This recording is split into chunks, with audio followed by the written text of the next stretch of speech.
Hi everybody, this is Just Some Guy, and today I'm going to talk about fakers. No, this isn't about Mark Waid going poopy over a troll pretending to be him.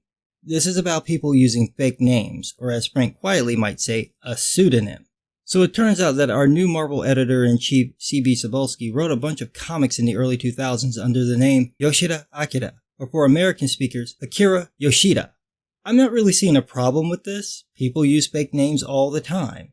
CB using a fake Japanese name isn't a big deal. Yeah, he's not Asian, but it really doesn't make a difference unless he tried to bank on being Japanese to get work. According to Rich Johnston of Bleeding Cool, I know, there were rumors back in 2005 that Yoshida was actually CB Cebulski. But when Rich asked him about it back then, CB denied it and said that he'd met Yoshida.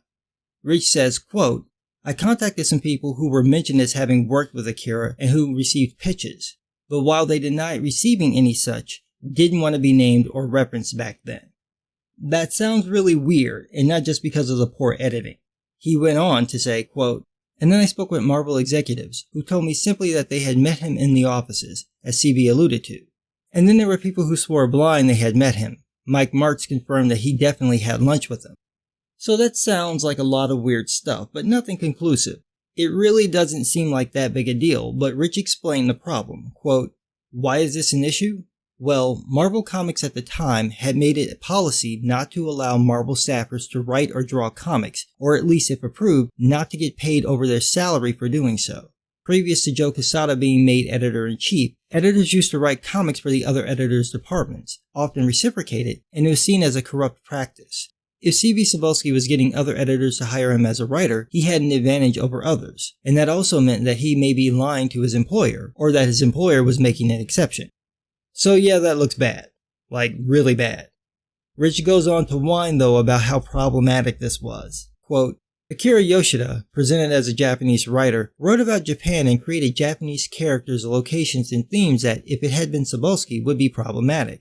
That comes with allegations of appropriation, yellowface, and playing up an authenticity that wasn't there." You're right, Rich.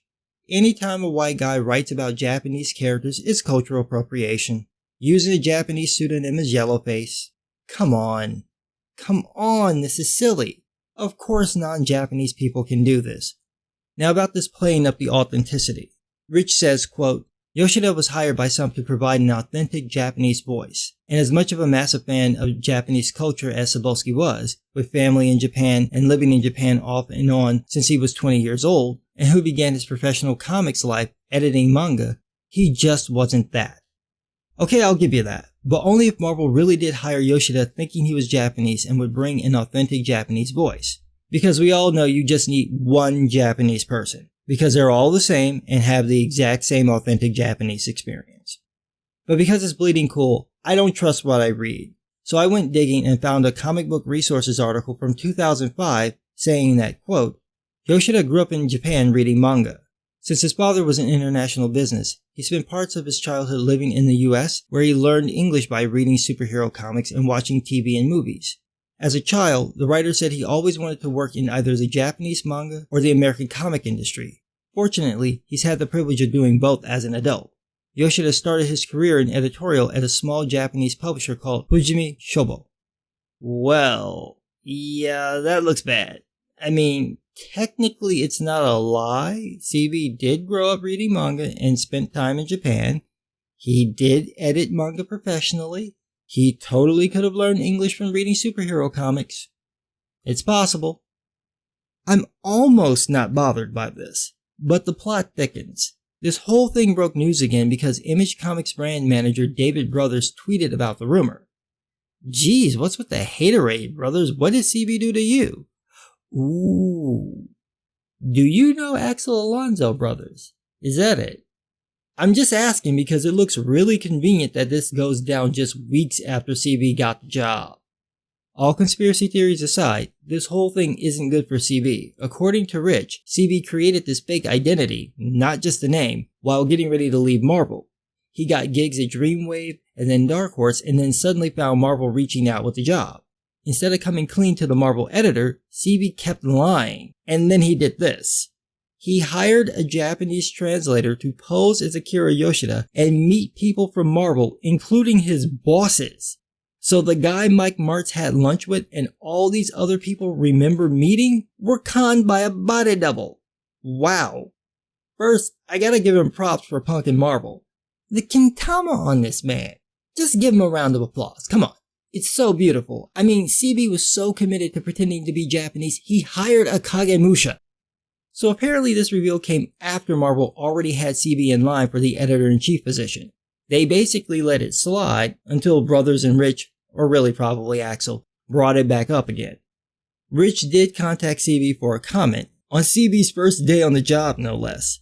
CB said this, quote, "I stopped writing under the pseudonym Akira Yoshida after about a year. It wasn't transparent, but it taught me a lot about writing, communication, and pressure. I was young and naive and had a lot to learn back then. But this is old news that has been dealt with. And now as Marvel's new editor-in-chief, I'm turning a new page and I'm excited to start sharing all my Marvel experiences with up-and-coming talent around the globe." Well, he's definitely mastered Japanese bureaucratic deflection. Nicely done, Cebulski-san. I really am just tickled by this. I mean, it looks bad, but you still gotta give him credit for Punk and Marvel. This is what happens when everything becomes about identity politics. Yeah, this happened back in 2005, so it's before the hardcore fake diversity push, but it still happened because of that mentality. You don't have to be Japanese to write manga-inspired stories. You don't have to be Japanese to write stories about Japanese people. It doesn't make it more authentic just because the person is actually Japanese. For all you know, that person can't speak a lick of Japanese and grew up on a farm in Kansas. If you want someone familiar with Japanese culture who also understands the American comics market, chances are you're going to have to hire a white guy. So Marvel kinda did this to themselves. That said, this really hurt CB's credibility. It's not like he wrote one book and stopped. He worked for a couple of years under a fake identity and hired someone to pose as him so he wouldn't get caught. Not good. Not good. But at least he's not touching women or white knighting for progressive damsels. Let me know what you guys think in the comments. I'm trying so hard not to crack up. It's so funny. How do you think this is gonna go for him? Should he step down one day into his job? Do you think Axel had anything to do with this? He probably did. This whole thing has a scent of bitter male tears and not the kind that makes babies. But what do I know? I'm just some guy.